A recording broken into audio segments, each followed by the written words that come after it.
नमस्कार, मैं हूँ रुचि शर्मा। वेब3 की तमाम बड़ी खबरें लेकर हाजिर हैं हम।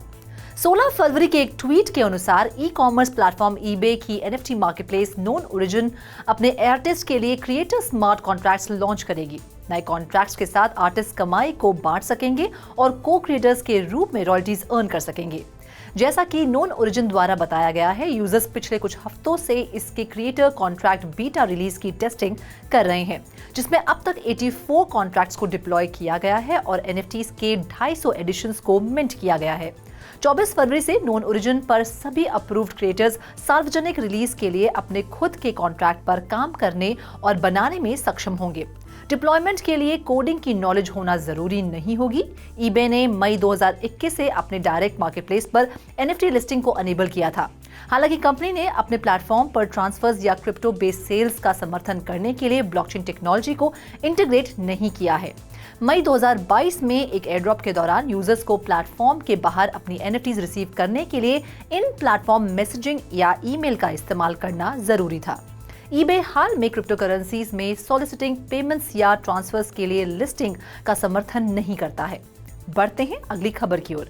रिपल सीटीओ डेविड श्वार्ट्ज ने इस साल की शुरुआत में प्रेडिक्ट किया था कि टोकनाइज एसेट्स की second wave utility based NFTs में शिफ्ट हो जाएगी। पिछले अक्टूबर रिपल अपने क्रिएटिव फंड के जरिए एंटरटेनमेंट और मीडिया इंडस्ट्री, विशेष रूप से म्यूजिक को बदलने वाले एनएफटी क्रिएटर्स की एक वेव लेकर आए। आज रिपल रियल वर्ल्ड यूटिलिटी के साथ फिजिकल और डिजिटल एक्सपीरियंसेस के ब्लेंडिंग पर ध्यान केंद्रित करने वाले क्रिएटर्स के साथ XRP लेजर पर नए टोकनाइजेशन यूज केसेस को अनलॉक कर रहा है। क्योंकि XLS20 ने मिनट को हिट दिया, XRP लेजर ने देखा कि XRP लेजर की low cost carbon neutral instant settlement और रॉयल्टी स्ट्रक्चर्स में बिल्ड सैकड़ों प्रोजेक्ट्स को लाभ हुआ है। रिपल ने अपने क्रिएटर फंड के जरिए फंक्शनल एनएफटी प्रोजेक्ट्स में इन्वेस्ट करना जारी रखा है। $250 मिलियन की कमिटमेंट टोकनाइजेशन में इनोवेशन को बढ़ावा देने के लिए है। क्रिएटर फंड फाइनेंशियल, क्रिएटिव और टेक्निकल सपोर्ट प्रदान करता है ताकि एनएफटी क्रिएटर्स को XRPL पर अपनी प्रोजेक्ट्स को फिर से शुरू करने में मदद मिल सके। जो संभव है उसकी सीमा को बढ़ाया जा सके और एनएफटीज के लिए नए उपयोग के मामलों का पता लगाया जा सके। बाकी अहम खबरों के लिए करते हैं विशाखा का रुख। ओमान के financial market regulator capital market authority सल्तनत में वर्चुअल एसेट इंडस्ट्री के लिए एक नया रेगुलेटरी फ्रेमवर्क स्थापित करना चाहता है। 14 फरवरी की एक प्रेस रिलीज के अनुसार नए नियमों में वर्चुअल एसेट एक्टिविटीज की निगरानी, वर्चुअल एसेट सर्विस प्रोवाइडर्स के लिए एक लाइसेंसिंग प्रोसेस और नए एसेट क्लास के आसपास के जोखिमों को पहचानने और कम करने के लिए एक फ्रेमवर्क शामिल होगा। प्रस्तावित गाइडलाइंस के तहत कई वर्चुअल एसेट एक्टिविटीज में crypto assets, tokens, crypto exchange products और सर्विसेज और इनिशियल कॉइन ऑफरिंग्स जारी करना शामिल है। एक्सरे कंसल्टिंग लिमिटेड एक वर्चुअल एसेट पॉलिसी और रेगुलेटरी कंसल्टेंट और AI Shahri and partners, advocates and legal consultants Omani law firm को एक नए रेगुलेशन का ड्राफ्ट तैयार करने में CMA को सलाह देने और सहायता करने के लिए सूचीबद्ध किया गया था। फाइनेंशियल मार्केट रेगुलेटर ने कहा कि प्रस्तावित रेगुलेटरी फ्रेमवर्क ओमान के विजन 2040 के अनुरूप है, जो ग्लोबल प्लेयर्स को ओमान में आकर्षित करते हुए देश की इकोनॉमी को डिजिटली ट्रांसफॉर्म करने का एक इनिशिएटिव है।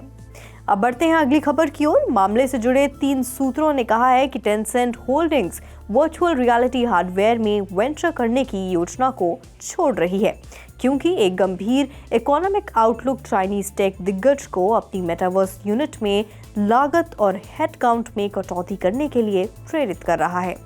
दुनिया के सबसे बड़े वीडियो गेम पब्लिशर के पास पिछले साल जून में लॉन्च की गई एक्सटेंडेड रियलिटी एक्सा यूनिट में वर्चुअल रियलिटी सॉफ्टवेयर और हार्डवेयर दोनों बनाने के महत्वाकांक्षी योजनाएं थी, जिसके लिए उसने लगभग 300 लोगों को काम पर रखा था।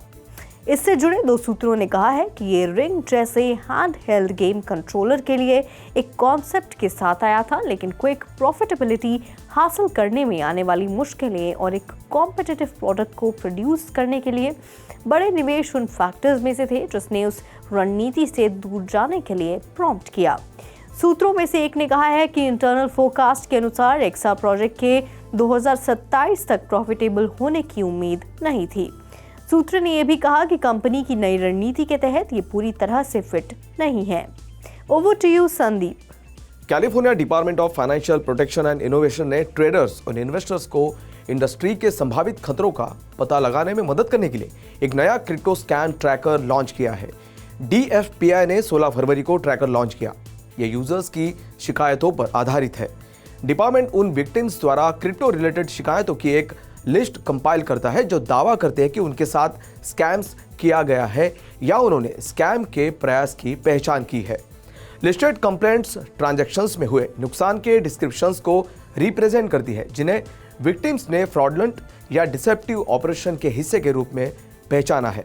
हालांकि DFPI ने कहा कि उसने लिस्टेड किसी भी स्कैम्स की पुष्टि नहीं की है, लेकिन यह नोट किया है कि उसे हर साल हजारों कंज्यूमर्स और इन्वेस्टर्स से कंप्लेंट्स मिलती है। ट्रैकर में एक सर्च फंक्शन भी है जो यूजर्स को संभावित रूप से फ्रॉडलेंट वेबसाइट्स या क्रिप्टो प्रोजेक्ट्स को पोटेंशियली देखने में सक्षम बनाता है। तो आज के लिए बस इतना ही। ऐसी Web3 से जुड़ी सभी खबरों को लेकर हम आपसे फिर मिलेंगे। तब तक के लिए देखते रहिए 3.0 TV।